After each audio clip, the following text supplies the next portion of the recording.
The blood moons and the Shemitahs have passed. What now? Hi, I'm Cantor from Tiferet Yeshua Congregation right here in Tel Aviv. Stick around to the end and I'm going to send you a free ebook.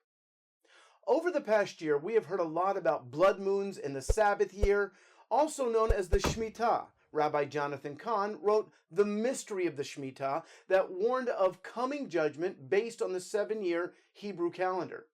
Pastor Mark Biltz wrote a book about the significance of the 4 solar eclipses, often referred to as blood moons, over the past 2 years, all falling on Jewish feast days. Now that all these have come to pass, let's ask ourselves, was there anything to it? While I've heard teachings on both of these subjects, I've not read both books cover to cover.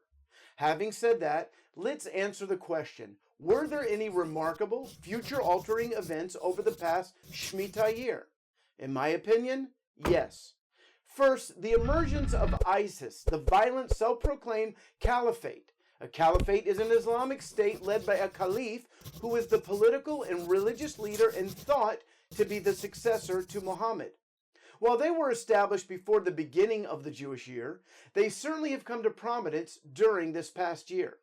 Secondly, the tensions in Israel on the Temple Mount. They have not been this intense since September of 2001, when Ariel Sharon defiantly walked on the Temple Mount, triggering a violent intifada or uprising. This event just happened to also take place at the end of the Shemitah year, assuming the Hebrew calendar is correct.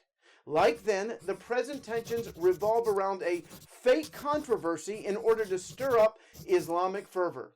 Sadly, it's working, and we've seen a stark increase in terror attacks. The Temple Mount is significant because the 3rd temple will eventually be built there, and presently 2 Muslim mosques stand where the temple once did. Third, the historic collapse of America as the world superpower cannot be dismissed. 7 years ago, when Obama came into office, no one would have believed that Vladimir Putin would have usurped the role that America has been playing since before World War II. The absence of American backbone opened the door for Russia. As I speak, Russian troops are battling in Syria on behalf of the evil dictator Assad. It's just a few hours from here.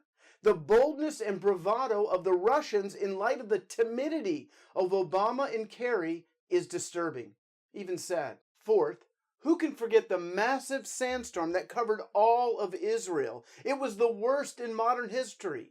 For 5 days, we couldn't even see one star at night, and it just happened to lift on the last day of the Shemitah year, just hours before Rosh Hashanah. Lastly, let's talk about the economy. Now, we did have a very scary hiccup at the end of August, right at the end of the Shemitah year, but we seem to have recovered. But we can't ignore the collapse of the Chinese stock market. This collapse could have worldwide implications, and it took place just 2 weeks before Rosh Hashanah. They're calling it in China Black Monday. Since June, the Chinese stock market has lost 40% of its value. Being the largest country in the world and having the 2nd largest economy, there's got to be a ripple effect. So what are we to conclude? Number 1, yes, some very significant future-altering events took place this year.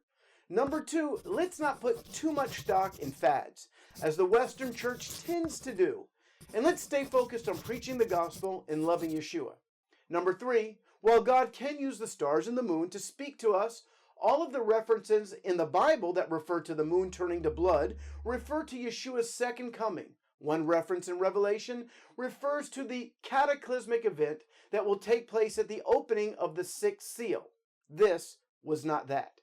Finally, let's keep our eyes fixed on Yeshua. If we are getting closer to his coming, and tough and trying times are on the way, we should follow his instructions when he said, "When these things begin to take place, stand up and lift up your heads, because you know that your redemption is drawing near."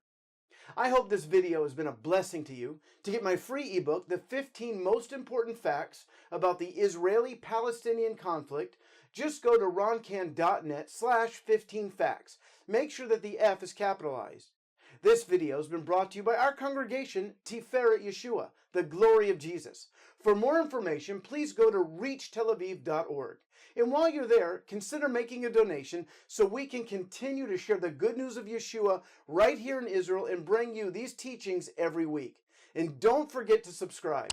Shalom from all of us in Tel Aviv.